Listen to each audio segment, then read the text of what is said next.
Yamaha is a tease.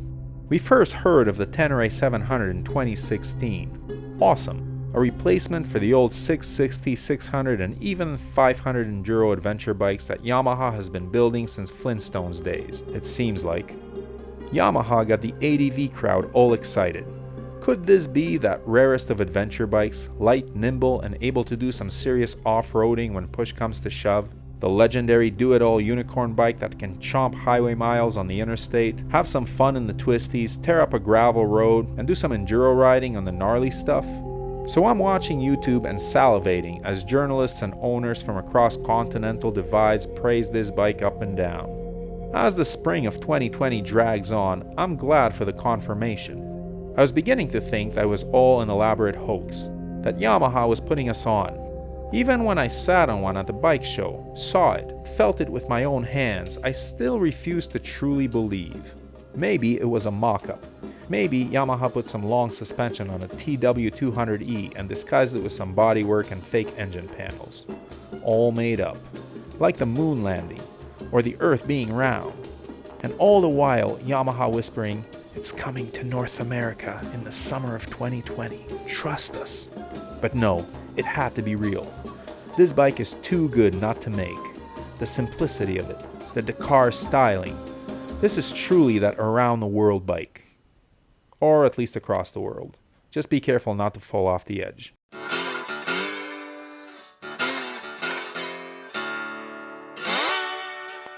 So a unicorn it may be. And to clarify what the word unicorn means when applied to a motorcycle, it is a bike that won't hang with a good naked bike in the twisties. Nor will it threaten an enduro bike on a trail. Nor will it be as comfortable as a Goldwing on the highway. But it will do all those things pretty well. Well enough so that you won't complain about it. There is something refreshing about downsizing your garage, having only one bike, one oil change, one chain cleaning, having to pay insurance on only one motorcycle, and then being able to take that bike out and do every kind of riding with it. Tempting. And I went for it. I called up a dealer who sells both Yamaha and Moto Guzzi. I know, what are the chances? The unicorn of motorcycle dealers. And found that they would take my Moto Guzzi Stelvio 1200 NTX as a trade-in for the Tenere 700. Boom. Put down my deposit, and now I'm waiting. Because despite the fact that the T7 has been on the horizon since 2016, it's still below the horizon if you live in North America and believe in horizons. I'm told my bike won't be at the dealer till July, and quite frankly, I'm wondering if that will even happen with the current crisis. I know, first world problems, right? I feel embarrassed even thinking like this, with people losing their livelihoods, even their lives, all around the world. Or across it, who knows. But dang, I'm impatient for the bike. The white and red one, like the Polish and Canadian flags, and because I wanted to get dirty faster for street cred. You can't ride an adventure bike named after the Tenere region of the Sahara Desert and show up with a clean motorcycle at the local coffee shop. But you have an adventure bike, I hear the peanut gallery say, especially all the Guzzisti out there. And the Guzzi has served me well, even on rides it had no business doing, like bouncing through overgrown Jeep roads in the Canadian wilderness. But when I ride in the Canadian wilderness, I mostly ride alone. And quite frankly, being on a bike that weighs over 600 pounds, that's top heavy, that bottoms out its suspension quite often on moderately sized bumps, is a little scary. The Stelvio is a fantastic bike on rough pavement and pretty decent on gravel and dirt. But one thing that I learned about myself this past year is that I like riding roads that are scary to ride on a Stelvio. It's nice going off the beaten path. Way off. There are better bikes than the Stelvio for that kind of terrain. Bikes that are lighter, have longer travel suspension, bigger wheels, and more of an off-road focus. Like the Tenere. If I go down and get hurt because I'm going beyond the performance envelope of my bike, I'll feel pretty stupid. Even if I don't get hurt, picking up a Stelvio or trying to get it out of a rut or ditch by yourself will be a pain, if not an impossibility. A lot of the time, I'm riding roads that don't have names, in areas that don't have cell coverage on what is ostensibly a street-oriented adventure bike. And I know that someone will chime in with comments about how so-and-so rode his across the Road of Bones or lapped a motocross track on one. But I'm not an off-road superstar and want to keep well within my comfort zone, especially when I'm alone on a road that sees traffic maybe once a week. The Yamaha's lighter weight, more ground clearance, bigger wheels, and longer suspension give me and my mediocre off-road skills the comfort I'm looking for. The Tenere weighs 450 pounds wet, an elephant next to a 690 Enduro, but a featherweight when compared to the Stelvio and other large adventure bikes. Will it be as comfy as my Stelvio on pavement? Even though I've never ridden it, I'm confident that the answer will be no. But every bike is a compromise, unless you get something that's focused on doing one thing really well. I'll enjoy my jack-of-all-trades Tenere 700, that rarest of bikes that does everything pretty well and is the least expensive in its class.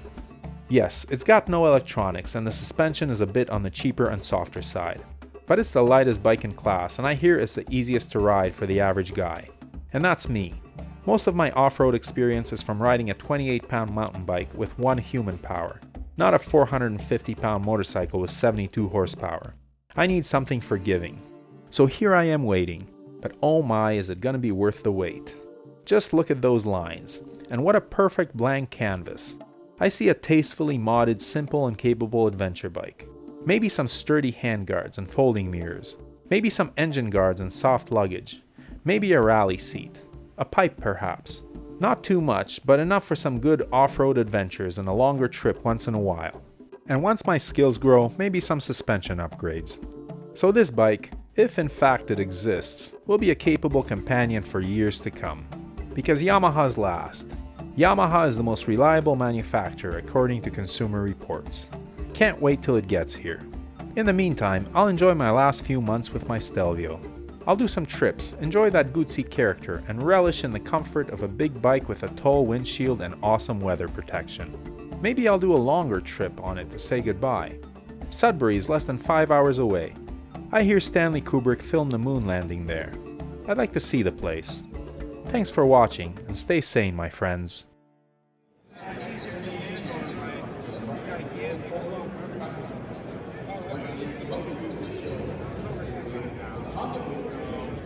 I like it. It's super comfortable, but when I'm like going through a mountain park with a little logging roads and stuff, I'm worried. If I go down there, you know, it's in the middle of nowhere. There's just no one there. Like the squirrels. This would be much incredible experience. They can jump. Oh, it's beautiful. I was down. I was looking at the oh yeah, the bikes are big. Yeah, they're huge. Yeah, this would be, and I like that it doesn't have a whole lot of electronics on it. Like, it's yeah, exactly.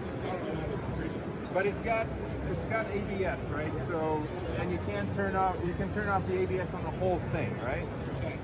But I don't know. This is my dream bike right here. So it's got a fuel gauge, it's got a rev counter here, and it's got your speed, time. I don't know. You can turn off the ABS right here. There it is, it's off. Off-road, yeah, ABS is off. And then you can turn it back on. This is it. Like, if this had been out last year, I would have bought this. Very tall. Yeah, it's a bit tall for you? Oh yeah, I don't feel comfortable. Okay, thank you. Well, if you need to do that, then Yeah, you couldn't. Oh yeah. Oh yeah, you're tall. right on your tippy toes. Oh yeah, I think I'm gonna. It's kind of boring to have it on. Thank you. Oh yeah, this is. Ah, you're still on your tippy toes. Yeah, I'm still on my tippy toes. Yes, I am. This one in particular is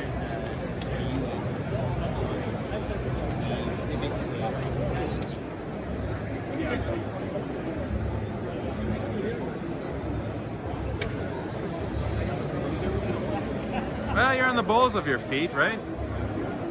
Oh, yeah, that one over there was no way.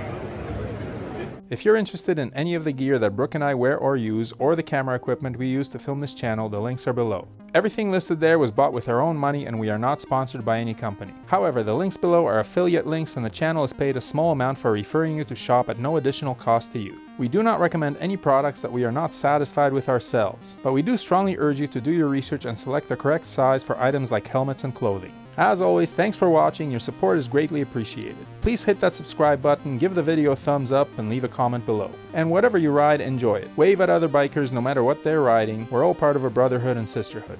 Keep the rubber side down, shiny side up, and may the spokes be with you.